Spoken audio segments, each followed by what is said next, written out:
Pharma company में काम करने वाले राम जोशी क्रेडिट कार्ड से पूरे महीने खर्च करते हैं। इस बिल का हर महीने समय पर भुगतान कर देते हैं। राम जैसे लोगों के लिए क्रेडिट कार्ड बहुत ही उपयोगी विकल्प बनकर उभरा है। आरबीआई के आंकड़ों के अनुसार मार्च 2022 में क्रेडिट कार्ड यूजर्स की संख्या में वृद्धि कोरोना काल से पहले के स्तर से आगे निकल गई। रिपोर्ट बताती है कि मार्च 2022 में देश में 19 लाख नए कार्ड जारी हुए, जो करीब 23 महीने में ज्यादा हैं। इसके साथ ही कुल क्रेडिट कार्ड की संख्या 7.36 करोड़ के स्तर पर पहुंच गई।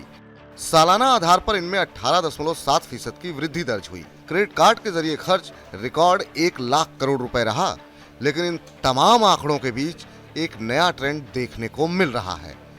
बाजार में क्रेडिट कार्ड की मांग तो लगातार बढ़ रही है, लेकिन प्रति कार्ड लेन देन की संख्या लगातार घटती जा रही है। ब्रोकरेज रिपोर्ट के अनुसार साल 2017-18 में प्रति कार्ड सालाना औसत ट्रांजैक्शन 3.5 थे, जो वर्ष 21-22 में घटकर 2.8 रह गए।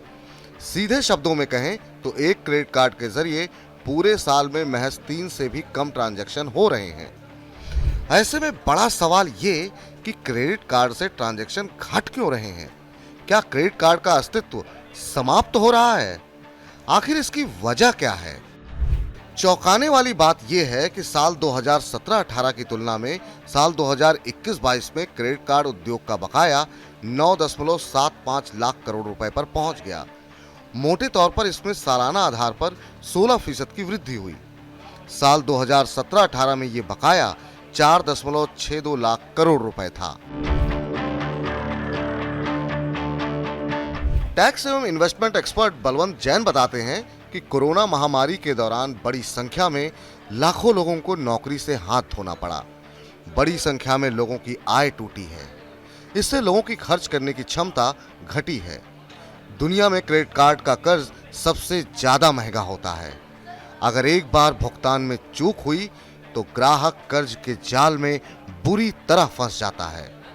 फिर इससे बाहर निकल पाना मुश्किल हो जाता है। आरबीआई की प्रमुख दरें बढ़ने से क्रेडिट कार्ड का कर्ज और महंगा होने के आसार बन रहे हैं। इस वजह से लोग क्रेडिट कार्ड का इस्तेमाल करने से परहेज कर रहे हैं। कर्ज का बोझ बढ़ाने के बजाय वो नकद में लेन देन कर रहे हैं। इसके लिए यूपीआई का विकल्प सहज और सुलभ साबित हो रहा है। आसान प्रक्रिया होने की वजह से देश में यूपीआई के जरिए लेन देन में अप्रत्याशित रूप से उछाल आया है। यूपीआई के जरिए सालाना लेन देन 84 लाख करोड़ रुपए पर पहुंच गया है।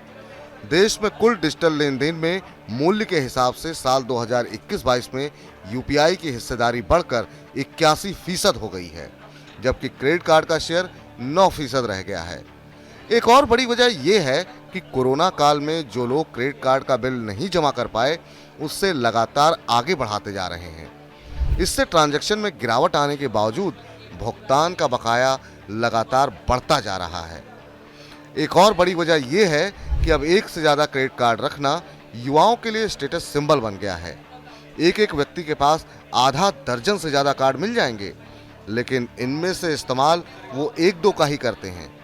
इसके अलावा एक क्रेडिट कार्ड का दूसरे क्रेडिट कार्ड के जरिए भुगतान करते रहे हैं। इससे बाजार में क्रेडिट कार्ड की मांग भी बढ़ रही है और बकाया भी, जबकि ट्रांजैक्शन सीमित होती जा रही है। मौजूदा स्थिति में यूपीआई के जरिए ट्रांजैक्शन क्रेज सर चढ़कर बोल रहा है। ऐसा नहीं है कि इससे क्रेडिट कार्ड का अस्तित्व समाप्त हो जाएगा। यूपीआई से जुड़ने के बाद क्रेडिट कार्ड की चमक फिर से बढ़ जाएगी। कुल मिलाकर देखें तो वित्तीय जरूरत को पूरा करने के लिए क्रेडिट कार्ड का विकल्प अब भी आकर्षक है। अगर आप समय पर भुगतान करते हैं तो बिना ब्याज के पूरे महीने अपनी वित्तीय जरूरतें पूरा कर सकते हैं। यूपीआई से लेन देन के लिए आपके खाते में पैसा होना चाहिए। आरबीआई क्रेडिट कार्ड को भी यूपीआई से जोड़ने की प्रक्रिया में है। इससे क्रेडिट कार्ड का विकल्प और भी ज्यादा उपयोगी हो जाएगा।